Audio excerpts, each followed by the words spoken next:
Speaking part one, topic coins. Question number one. Do you often carry coins with you? No, I don't. Coins are no longer accepted as a form of currency in Vietnam. And as far as I know, people ceased using coins many years ago. Question number two. Have you ever collected coins? No, I haven't. Actually, I have never collected anything because to me, building up a collection is either too expensive or too much work.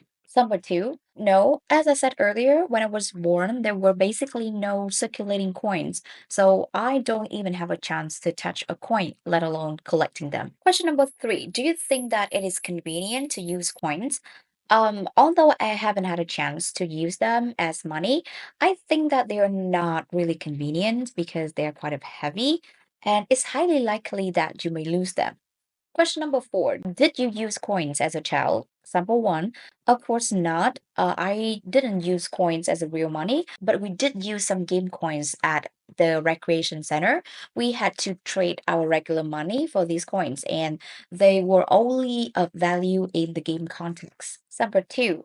Let me refresh my memory. As far as I remember, when I was like very small, coins were still in use in my country. But as I said, I was too small to be allowed to use money. So, of course, I didn't use coins back then either. Question five. Do you think that coins will still be used in the future? Well, although coins are no longer used in Vietnam, they are still in circulation in several parts of the world, like in Korea. But I think that it is just a matter of time before coins are replaced by other forms of payments, such as mobile applications or credit card, because the latters are much more convenient. Speaking part one topic, talking to others. Question number one, do you like to talk to others? Yes, I do. I am a typical extrovert, so I always want to be surrounded people and have a chance to talk with them. And I have a group of friends, and we can chit chat all day long about pretty much everything under the sun. Number two, for the most part, yes, I think it's great to have someone you can talk to, someone you can count on to share all your thoughts, your emotions, and even other trivial things in life. That said, there are things I just want to keep to myself, and I do need some alone time to process those thoughts. Simple three. Well, I think that I am more of a listener in a conversation. I mean, I love listening to people's stories rather than sharing mine. Nếu các bạn làm theo sample 3 này thì có khả năng các bạn sẽ bị hỏi thêm một câu đó là Why is that the case? Tại sao bạn lại thích nghe hơn? Thì các bạn có thể trả lời như sau nhé. I think that it's just my personality. Since I was a small kid, I have always been like this, but I am happy to be the one people reach out to when they need a sympathetic ear. Question number two. Did you like to talk to others when you were a child? Yes, I have always been a bit chatty. My mom said that when I was a child, I had thousands of questions for her every day, which literally gave her a headache. Number two, well, to be honest, I didn't remember much about the person I was when I was a kid, but from what my mother said, I didn't used to be this quiet. I used to be more talkative and more sociable back in the day. Sample three. Well, I think that I have always been this quiet. When I was a kid, I was quite shy and reserved, especially in social gatherings where I had to meet strangers. Question three. Do you talk a lot to others? Yes, as I said earlier, I love chit-chatting. So no matter whom I meet, be it an acquaintance or a strangers, I am often more of a talker than a listener. Number two, it really depends on whom I talk to. If it is someone I am so close with, I would be quite chatty. However, I would be more quiet when it comes to talking with, let's say, a casual acquaintance or a stranger.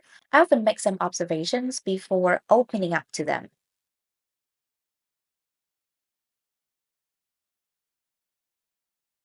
Speaking part one topic, making people laugh.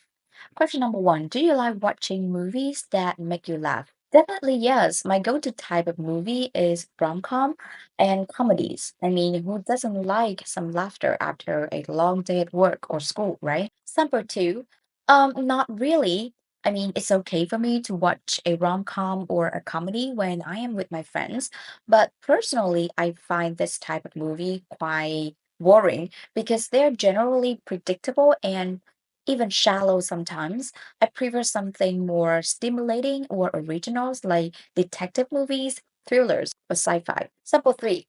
Well, I think that I'm somewhere in between. I mean, I am not too keen on this type of movie, but I don't hate it.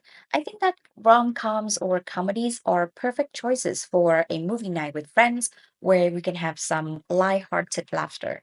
Question number three, do you find it easy to make others laugh? Yes, I think that I have no difficulty cracking a joke or tickling people's funny bone. I don't even have to try hard to do so when I meet strangers. So I think that is kind of in my blood. Number two, yes, I do. I think that I have a funny bone. Many people say that they love my company because my jokes are hilarious and they feel so positive around me.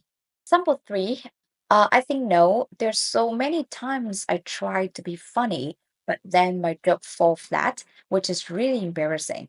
Question three, do you think that it is a good thing if you always make others laugh? Yes, I think that there's nothing wrong with creating laughter wherever you go. It is the best way to bring people together and spread positivity. And I strongly believe that laughter can be the solution to all of your problems. Number two, for the most part, yes, I think that laughter is the best way to bring people together or to make people feel better. But sometimes we also need to be aware of the situation or the reactions of people around you. I mean, every now and then, what people need from you is not some jokes, but a sympathetic ear. Question four, when was the last time that you laughed? Well, I think that it was just like several minutes ago when I had a conversation with another test taker. We laughed about how brainless we are when we are in the exam room.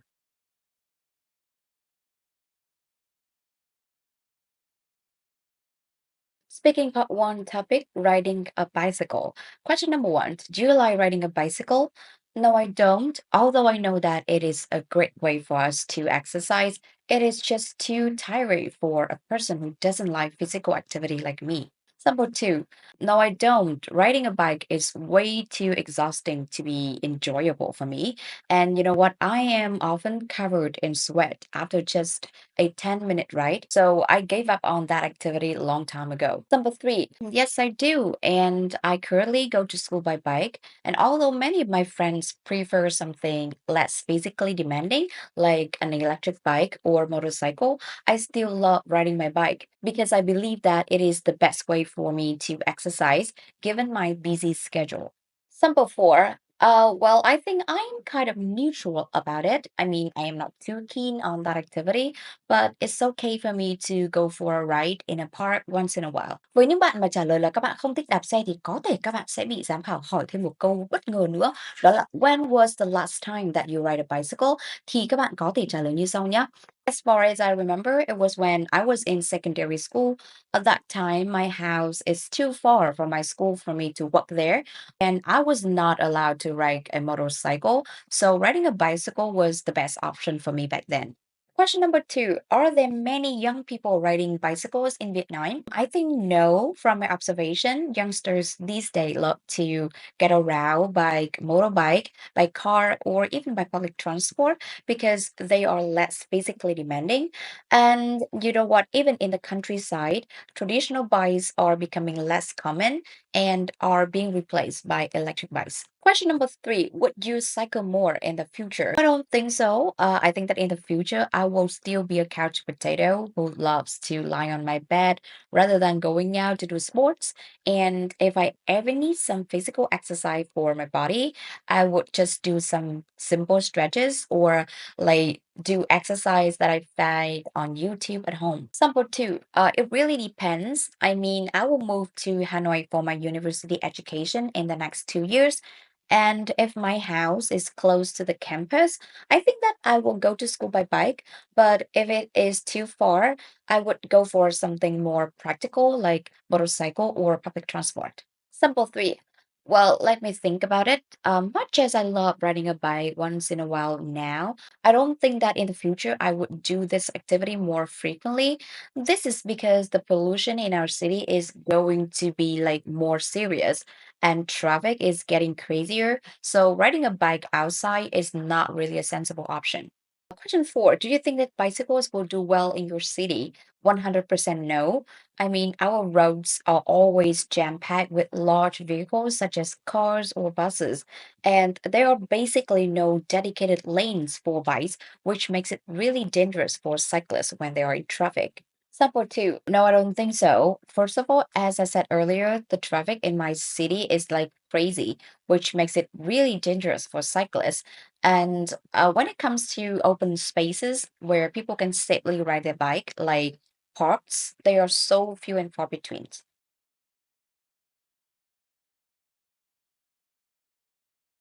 Speaking part two topic, describe an online video where you learn something new. Ngày hôm nay mình sẽ chia sẻ với mọi người hai sample. Thứ nhất là nói về một cái tip học từ vựng. Mình nghĩ rằng là ai học IELTS cũng sẽ cảm thấy rất là quen thuộc với chủ đề này. Và sample số 2 mình sẽ nói về việc là một cái tip về việc giảm cân mọi người nhé. Alright, so let's get started. Sample one. Today I'm going to share with you a tip of learning vocabulary that I picked up several months ago.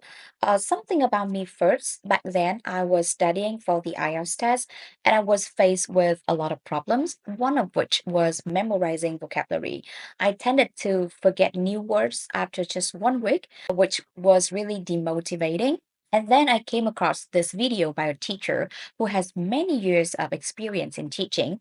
He said in the video that our brain is programmed to forget things. We will forget about 50% of the new information after 1 hour and then 70% within the next day. And after 1 week, only about 25% of the new information is retained. So if I want to memorize something, in this case, if I want to commit new words to my long term memory, I need to know when is the right time to revise these new words. And for students who often lack self discipline and who often feel lost when learning a new language, an application, a mobile application, which is based on the spaced repetition principle, would be the best bet. And in the video, he recommended a free mobile application named Quizlet, which I have been using for the past 2 months. Although I know that it is too early to say anything for sure, I do feel like I can retain much more information compared to when I used my traditional method. Okay, bây giờ sẽ đến sample 2 với mình nhé. So I'm going to share with you a health advice that I picked up a couple of weeks ago. In the video, the guru shared a misconception about dieting a lot of people had. Many people just remove meat, starch, and fat altogether from their diet, eating only vegetable and fruits. However, this is wrong because our body need a wide range of nutrients to function properly, not just fiber and vitamins. For example, without carbohydrates from rice, which is the main fuel for the brain, we cannot think straight. And when I listened to this part of the video, I was shocked because it was so true for me when I tried to shed some pounds several years ago. Back then, the restrictive diet that I followed made me tired and irritable all the time. And you know what? I gave up after just 2 weeks. And in the latter part of the video, the guru said that we still need a balanced diet even when we want to lose weight. And the key here is choosing the right food. First of all, veggies and fruits should indeed account for the largest portion of your diet at about 45%. And then meat, which provides us with a source of protein, should make up about 30%. But instead of red meat like pork or beef, we should go for chicken breast or fish. And then starch should account for 20%. And brown rice is our best option because it makes it full for a longer period of time. And we should also include healthy fat from avocado, salmon, or nuts into our diet rather than depending on cooking oil. So, and I think that this video is really useful for anyone who have an intention of going on a diet.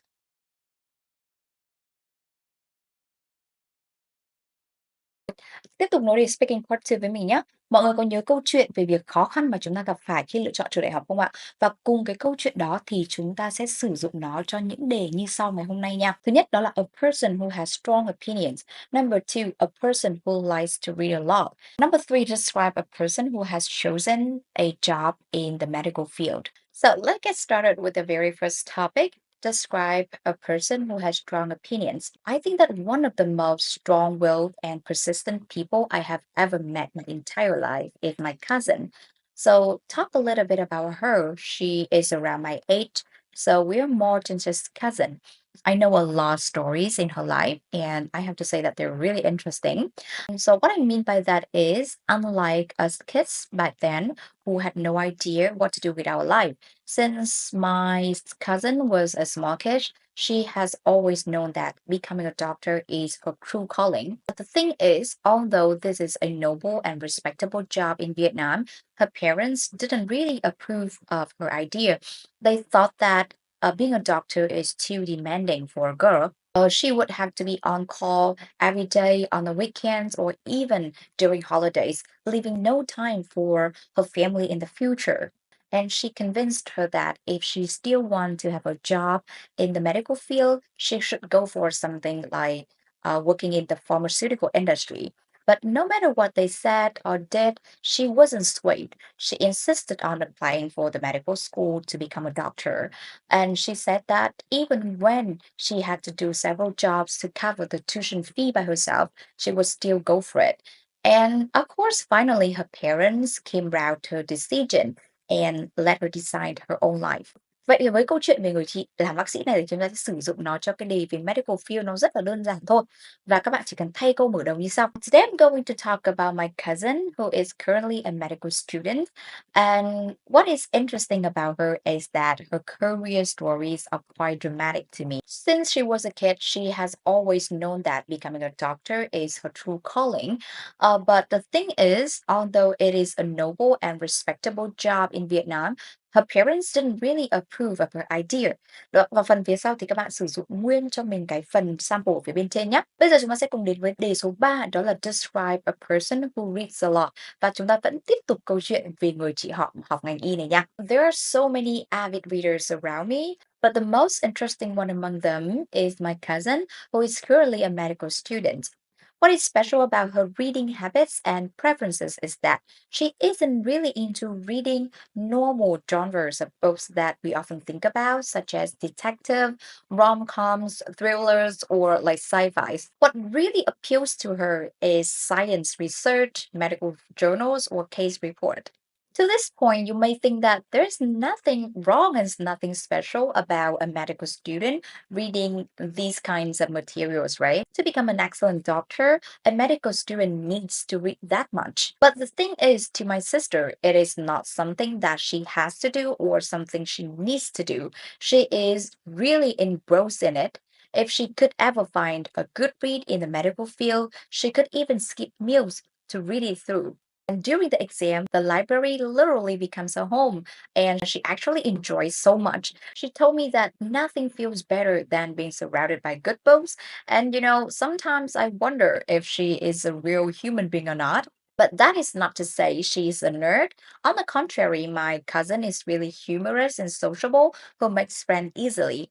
And anyone who has ever met her is struck by the breadth and depth of her knowledge. And I believe that my cousin can become an excellent doctor in the future.